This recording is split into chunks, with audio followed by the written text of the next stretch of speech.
everyone, welcome to a reading vlog. I can't promise you that this is going to be cozy, but I'm going to try my best to swerve away from slovenly. I don't have work, I don't have plans, I have what feels like ample amount of time to do nothing. So I'm using this time to try and check off more books from my 24 and 24 list, and I don't know if that's going to happen. I'm just gonna give it a shot. I think that this is doable in the next 24 to 48 hours, over the next 2 days while I do nothing. This is my supposed TBR for this video. In the Interest of Letting Go, which is a poetry book by D.M. Cabral, who is also an author tuber that goes by Diane Marie. I will link Diane below. She's a fantastic person. Very excited to read her poetry book. Then we have What Feasts at Night by T. Kingfisher. I have this on my Libby app audibly, and it's about 5 hours, so should be going quickly. After that, what will be the first book I'm tackling in this, and that is Dragonball Volume 1 by Akira Toriyama. I'm a huge Dragon Ball fan. I'll get more into this manga later after I'm done with this list. What you would need to know is that the reason why this might take a little bit longer to complete is because it is in Japanese. I'm studying Japanese, and this has been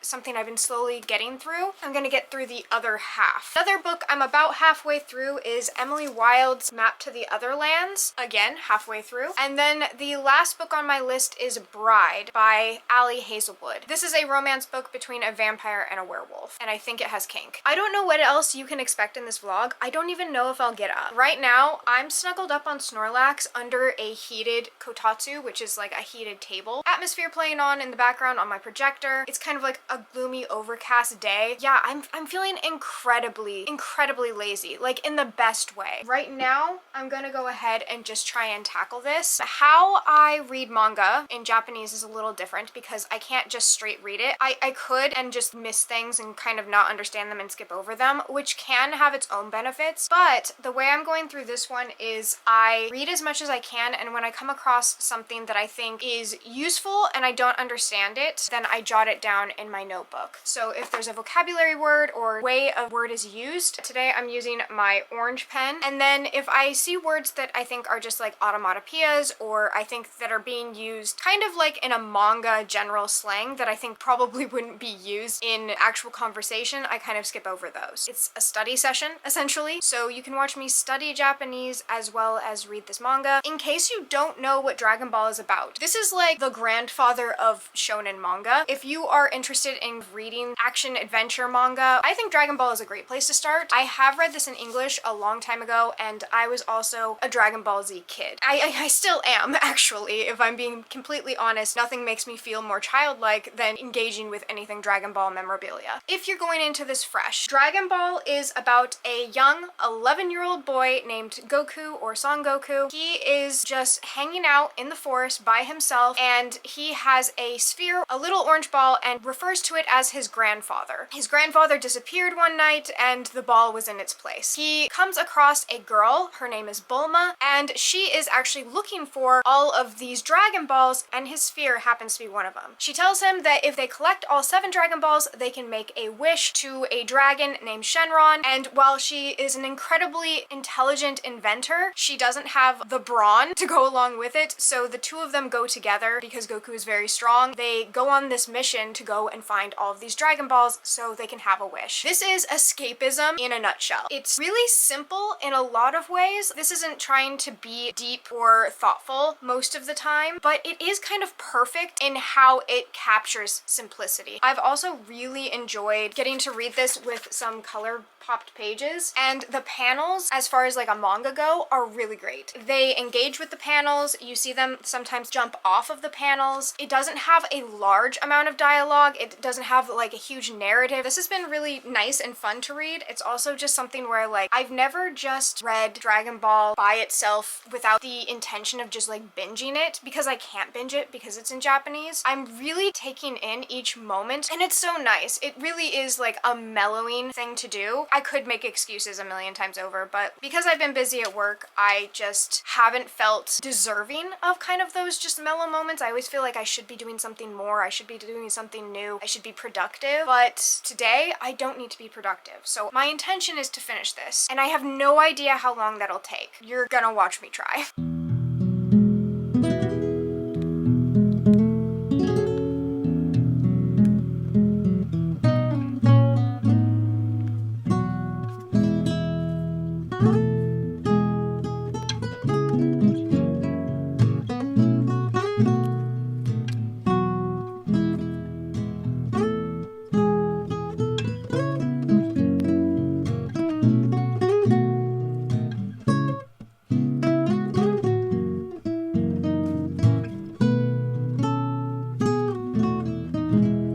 I am taking a quick like brain break just because that was a lot. I just think it's so wholesome that I started writing so many more vocabulary words when things got dirty or like pervy. It's such a wholesome thought. All of my Japanese is gonna be not bathroom humor, is not going to come across to me. So I'm constantly like, what could this possibly mean? And then I'm writing it down and looking it up now. Oh, I've learned so much. That is a warning, I would say, for this book, for Dragon Ball. And actually, I could go ahead and say just manga in general. I normally wouldn't generalize manga, but there is going to be a much higher percent chance of you getting what the West would consider really lewd humor in what could be considered a children's book in Japan. And that's just culturally different, and you can have your own opinions on that. You don't have to read manga, but it is going to be a very different experience as far as Japanese culture goes. It's meant to be lighthearted. All of this is just meant to be like a whole bunch of silly kids being silly. Things with Master Roshi, sure. But right now, Yamcha just entered the scene. He is more of a teenager, more Bulma's age. Goku is the youngest. We have a pig who shapeshifts named Oolong, and Poir. Poir is probably a flying squirrel. I don't know. But yeah, I've definitely made progress. I think one more of those sittings and I should be able to finish this. I'm just gonna give myself a brain break and continue to look up and translate. It was really nice because I've been using the same notebook for this entire book, and I started to write a word down that I didn't know, and as I started to write it down and I started to recognize the word, I was like, wait a minute, I know this. Not well enough to recall it, I recognize it. So I went back like 3 or 4 pages and there it was, so that was nice. Once I'm done, I'll give a couple vocabulary words I found in this. I'm not going to show my notes though, they're really messy and embarrassing, and language learners, specifically Japanese language learners, can be really mean on the internet, so in case anyone comes across this video, I ain't doing it. To take a break from this, I'm going to go ahead and pick up Diane's poetry collection, In the Interest of Letting Go. I'm going to be reading it on my laptop though, because my iPad is all the way across the room and I couldn't be bothered.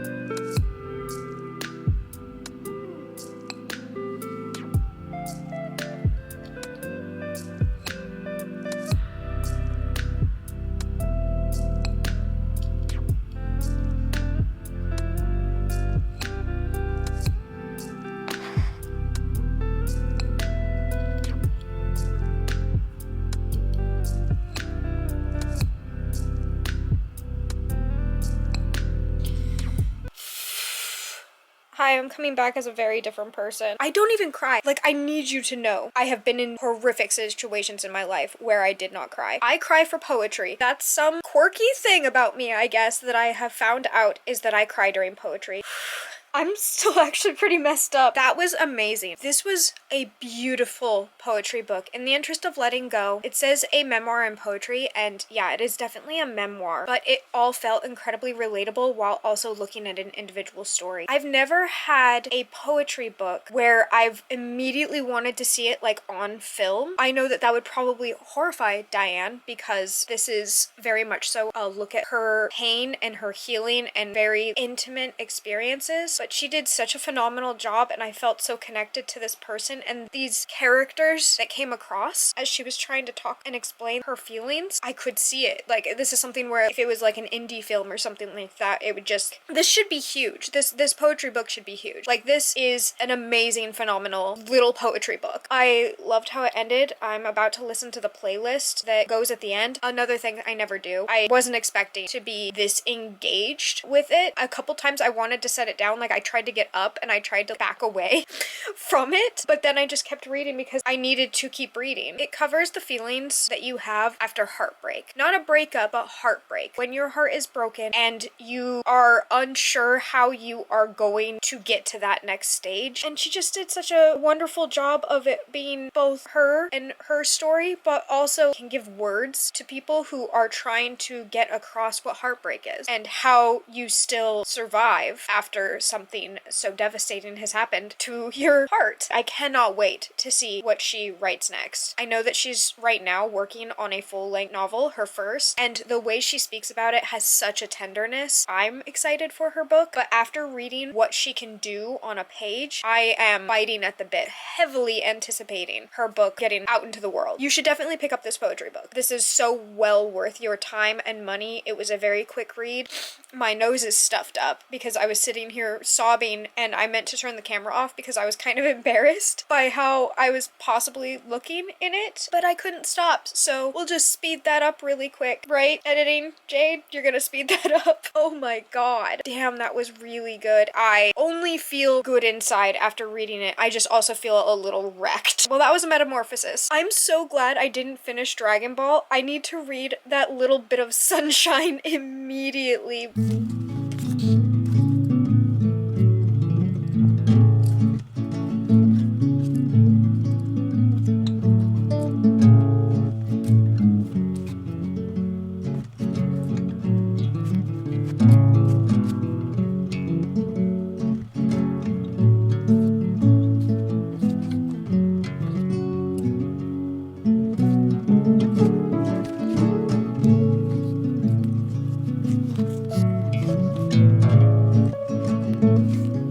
I've finished another one. Dragon Ball Volume 1 is complete. I am glad I just sat down or had a day and just did this. I didn't exactly time myself, but I'd say about 2 hours, maybe 3 hours, because I took a break in between for the poetry book. The second bit, I wasn't really paying attention to the time at all. And then my camera died for like a hot second. I switched the battery out and then finished. This was great. It introduced a lot of characters in this, which was really nice and fast-paced. Majority introductions, but it was also a lot of fun. I did say that I would give you some of my new vocabulary words that I picked up. There were quite a few. First, we have Dai Akutoyo. Dai I understood because it means big, but Akutoyo I didn't know, and as it turns out, it means villain, which I feel like is a good bookish word. Then another one I knew part of, Kogeki kara kumo. Kara and then kumo, I understand. Kara is like from, to go from point A to point B, you'd say A kara B made. And kumo is cloud, so I'm like, from the clouds, what are you doing from the clouds? Kogeki is attack, so we have attack from the clouds, which was super fun. There's also like lots of different laughing in this. There's lots of different laughing in general, and I usually don't write it down because I get it. Yamcha does a very specific laugh in Japanese, but I didn't know he was laughing the entire time. The word was futsufutsufu, and I was like, what are you doing? There was nothing there, and when I looked it up, it was like bubbling, simmering, normally, and I'm like, no, that's not happening. There's nothing simmering on the page. He's laughing, but he's like not ha ha ha or he he he, but he's going f f f.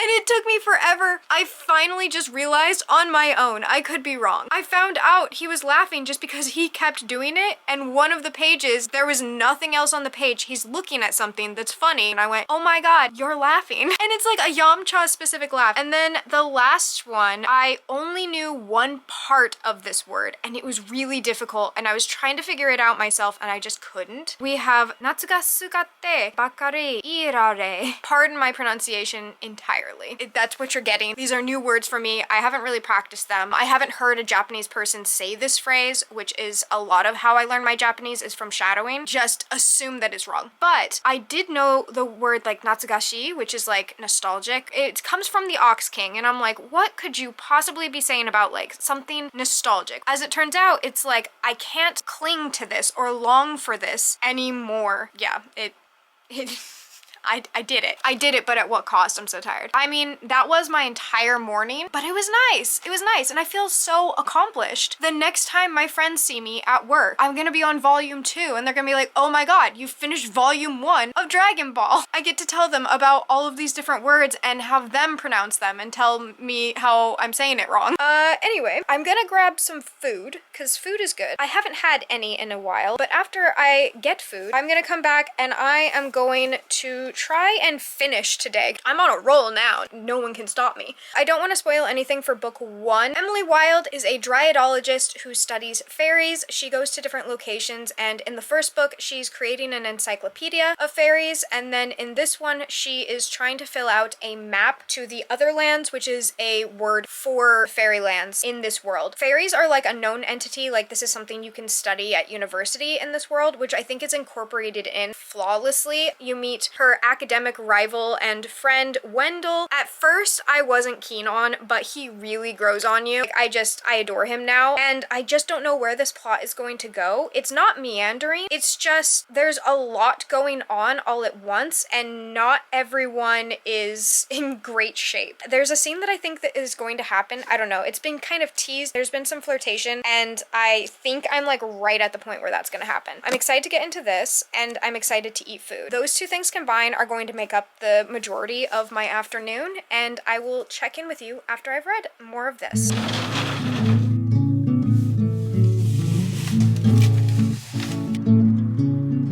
There is absolutely no food in my house. I am going on a snack/lunch run, and I'm gonna keep you really close so I don't dox myself. But because of my lunch run, instead of reading Emily Wilde, I'm switching over to What Feasts at Night because it's an audiobook and I have a little bit of a walk ahead of me so I can get some of that done.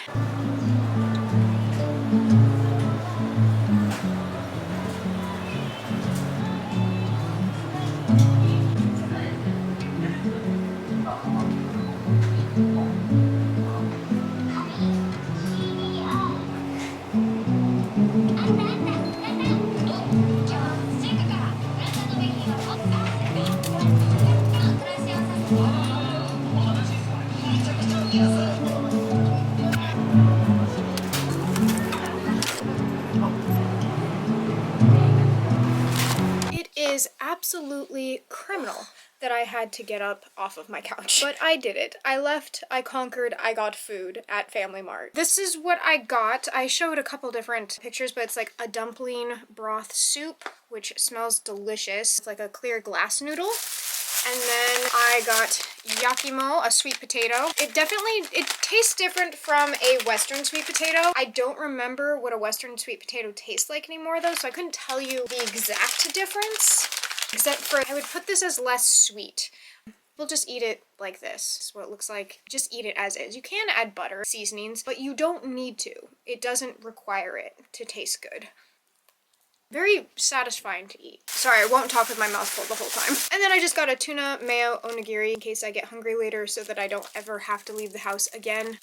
So yeah, I'm not gonna have you just watch me eat on camera, but I did get pretty far into What Feasts at Night. I had forgotten I'd already started this. I had gotten it on Libby, listened to it a little bit, but a lot was going on. I was able to just kind of pick up where I left off. In case you're not familiar, this book is by T. Kingfisher, and it's, I would say, a companion novel. It is a sequel. I would not read this one before you read What Moves the Dead. I would read it after, so it's a sequel in that way, but so far it doesn't feel like it's really a direct sequel. They are referring to the events that happened in the first book, and there's a couple different characters, so you know who lives and who dies. Otherwise, so far, it's kind of just like the main character traveling home, and there's a little bit of an ominous, mysterious circumstance happening. What Moves the Dead, the first book, is a retelling of the fall of House of Usher. I think it's Alex. I just listened to this, and I can't quite remember, but... And they are checking up on their friends who have been ill, and they find out that there's something more insidious happening in this house. It was really good. I especially liked Alex. They're non-binary, which is lovely, but it's also just not necessarily the focal point of the story. Instead, it's just something that's recognized and just part of the world. It feels very much so baked in, which is my favorite way to read queer fantasy, is when it's just baked into the entire world. Like, if I want to go to a fantasy world, I don't want to deal with the same problems that I'm dealing with here. I don't know exactly where the plot is going. We just did a lot of setup. Alex as a main character is very, like, funny and, I don't know, wholesome. I'm sure that the horror horror aspect will pick up eventually, but so far it doesn't feel very gothic. The first book definitely took place at a more like gothic atmosphere because it was like an old Victorian style building, and I don't know, it had that other flair to it. This is very much so just about Alex. So, okay, I'm gonna listen to more of it as I eat, and then I will eventually get back to Emily Wilde, but it just kind of worked out this way. So, gonna listen to my audiobook, eat food, and then I'll check in with you eventually. I finished What Feasts at Night. I wrote some notes down just to kind of like keep myself on track because I have this entire book in my head right now and I could go off in a million different directions. It was really good. I think if you go in expecting more of the first one, then you'll be a little disappointed, but I think that this was, yeah, it was good. It was really good. I'm leaning more between like a 3.5 and a 4, but in the best way possible, where that was just enjoyable to read and I didn't have to think very much about it. I just literally laid here and listened to the entirety of it and jotted down some notes. So let's see. First, yes, it is definitely less gothic, as I was saying before, but there are more ghosts. Think more like Ghost Story by the Fire, less Gothic Mansion. I loved the Soldier's Heart bit. The Soldier's Heart is touched on in book 1, but we definitely got more of it here. That is essentially this world's PTSD, and Alex has that, and they definitely grapple with it, along with tinnitus. These are two things that are challenges for them and are just acknowledged throughout the book in a really healthy way. I also think that the character interactions are the best part of this book. I think if you're looking for more of just these characters, specifically Alex, then you'll really enjoy this because this is very much so more character focused and definitely more character piece than a story. I mean, it had a story. It wasn't like plotless. It had a story. It's just you could tell that that wasn't what was important, or it wasn't important to me. There's a cute little crush going on between two characters, and it was a little bit in the first book, but you get to see it here as well, and I think it was just the right amount. But I would definitely read the first book first. All the way over there, I couldn't be bothered. I do own it physically. What Feasts at Night is absolutely fantastic, and I would consider this a second book, but it feels like a companion piece. It feels like a side mission, or what's it called when you go off and you do a little adventure? Side quest! It was a side quest. It felt very much so like a side quest of Alex returning home and returning to themselves, just like acknowledging different parts of themselves. The horror aspect did pick up, which was nice. It was scary. It was grotesque. T. Kingfisher is a horror author. I never want to accidentally mislead people because I'm always like, oh, this is so cozy. This is so warm. This is so fuzzy. It absolutely is every single time, and horrific things are happening on page. She writes horror and you just enjoy your time with it. I don't know. I know that I'm not the only one that thinks that though, because T. Kingfisher is like popping off. Everyone loves T. Kingfisher. Let's see, what else did I write? Oh, I liked The Housekeeper. Did I need to write that down? Not really. Also, really liked the ending. I'm obviously not going to give that away, but I thought it was such a nice way to end a horror novel, and it was just in the most T. Kingfisher-esque way possible. To be able to end a horror novel and subvert expectations is really hard to do. She respected the story, she respected her characters, and she respected her version of horror, and she ended up with a great book out of it. Yeah, I would definitely read more of these. If we just do more side quests with Alex, I'm set and I'm good, and I think that I will enjoy them differently. It's only because I thought that this was a direct sequel that I kind of sputtered out in the beginning when I was first listening to this, because I was like, oh, this isn't really what I thought it was, and it wasn't grasping my attention the same way the first one did. But just having a lazy afternoon and taking my time with it, fantastic. Speaking of lazy, do I read more? I don't think I can read more right now. I've been reading all day. Yeah, I don't know. I think I'm gonna watch like YouTube, kind of relax. I don't feel like writing. I was writing the other day, so I'm just not feeling ultra productive. I think maybe I'll try and find like either a movie or a TV show, maybe like a crap show, you know? Like one of those Netflix original reality TV shows. I think that's what I'm gonna do. That sounds good. Okay, the game plan is I'm going to go ahead and do nothing. Tomorrow, I will read Emily Wilde's Mapped to the Otherlands, and I'll start Bride. Maybe I'll start Bride tonight when I'm going to bed, and then we'll see. Tomorrow, I'm focusing on Emily. We'll figure out what's happening with Bride. I'm not being drawn to Bride right now, so we'll just see how that pans out. I'm not making promises about Bride. I don't think my brain can comprehend words anymore, either in English or Japanese. I'm just gonna watch mind-numbing nonsense.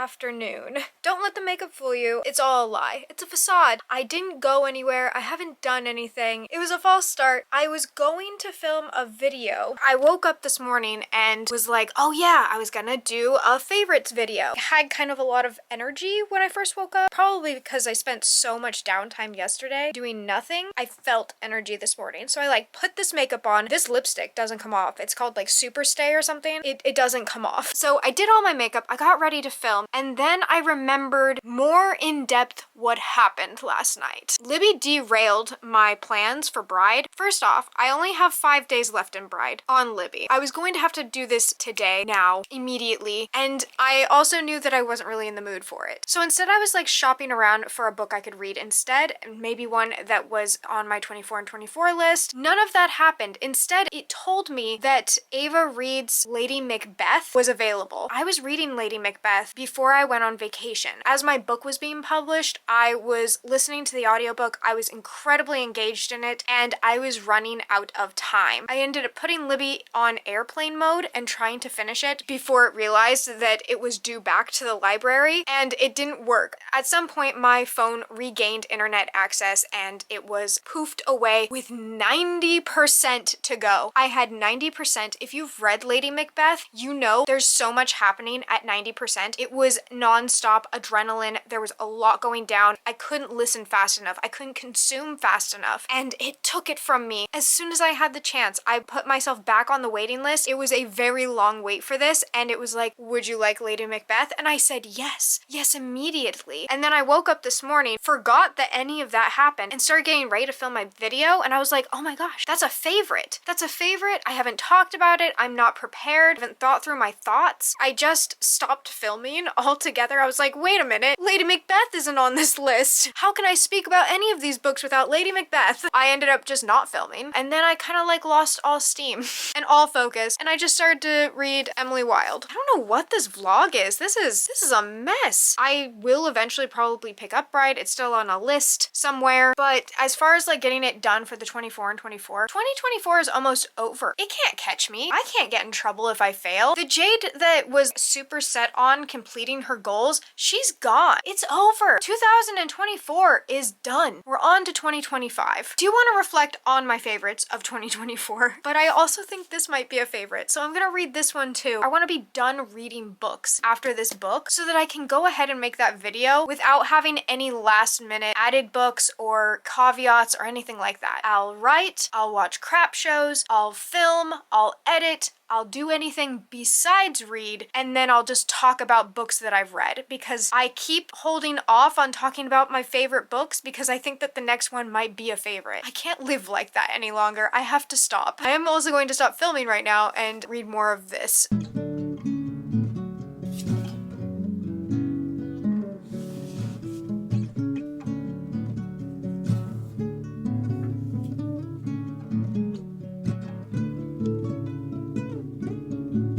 Like I've been reading this for a super long time, and it doesn't look like, well, no, now that I'm looking at it here, it just feels like I've been reading this a lot, that I'm not as far as I thought I would be. Like, I just feel like I'm flying through it, and then I put this in and I'm like, are we not making progress? Is this all in my head? I think that if I wasn't as invested in the characters, I think the first one is really, really good and really gets you into the world and hopefully gets you connected to the characters. I think if you weren't feeling as connected with the characters in book one, I don't know if I've grown more attached to them in book two. I'm just rooting for characters I already enjoy. The thing that I thought was going to happen at the halfway point did happen, and I liked how it happened. It was cute. It was very Emily. Emily is a very acquired taste of a character, and I absolutely adore her. She's somehow no nonsense and completely nonsensical, and like there's so much whimsy surrounding her. Because she's obsessed with fairies, she has to completely think in a whimsical way, but she puts that whimsicalness into a scientific reasoning, and it just makes for really fun internal monologues. I don't know where the story's going though. There's been a lot of peeking as far as the plot goes. I don't know if just a whole bunch of things are just happening. Where is the ending? Where is this going to kind of like cinch up? I haven't felt the cinch point yet. There's just a whole bunch of things constantly happening. I'm gonna go eat the onigiri that I didn't end up eating yesterday, and then I'll get back to this. I hate to waste the makeup. That's the thing that gets me. I would film a video today.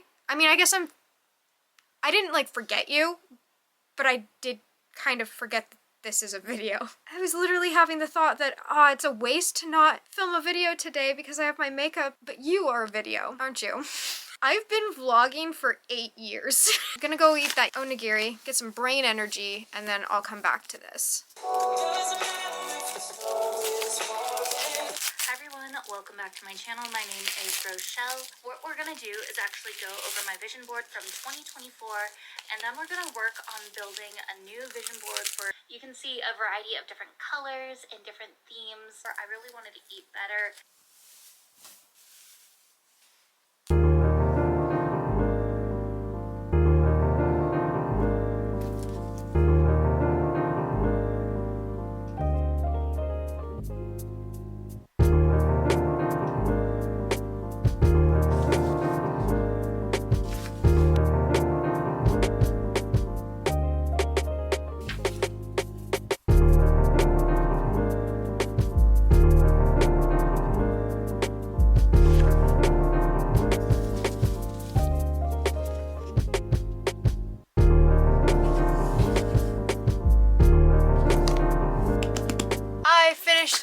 Wilde's Map to the Otherlands. It was really good. I think that the ending was a bit rushed. Maybe I rushed the ending by reading it all in one go. I don't know. It just all happened all at once and then it was over, and then I don't want to spoil anything. Why am I even trying to explain it to you?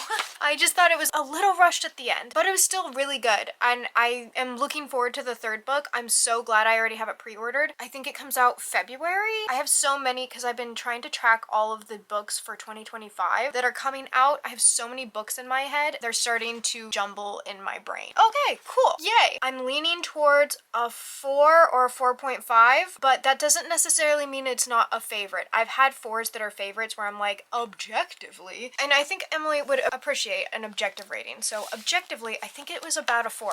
Maybe a 4.5, but I feel like the first one was more of a 4.5 and this one's a 4. And number 3, manifesting it now, is gonna be my 5. But either way, it was really cozy and good, and I just enjoyed reading it. Hold on, let me get up. I'd said earlier that I was going to end on Emily Wilde, so I'm done. I did it. I am done for 2024. All of the books I'm going to read in 2024 have already happened. I should probably go ahead and start planning for my favorites video. I don't think I'm going to do like a least favorites, but I will do a stats video, but that's not the one I want to do right now. I just want to do like a short video, and then I'll put more effort into that one. I also feel a little less, what's the word? You're a writer. Come up with one word. One word to describe how you're feeling right now. Nah, I got nothing. It feels less time sensitive. I will do a wrap up of some sort, but I really just want to make a quick video to have a few under my belt, because if you are new to my channel, not to scare you away, but I normally in winter don't upload much content. Sometimes, I know you can't smell it, but because I ate that tuna, I have tuna breath. I'm getting embarrassed as if you can smell my breath. Do I look like someone who has tuna breath? Because that's what I feel like. I feel like I look like someone who has tuna breath because I have tuna breath. I'll finish my thoughts. I have to brush my teeth.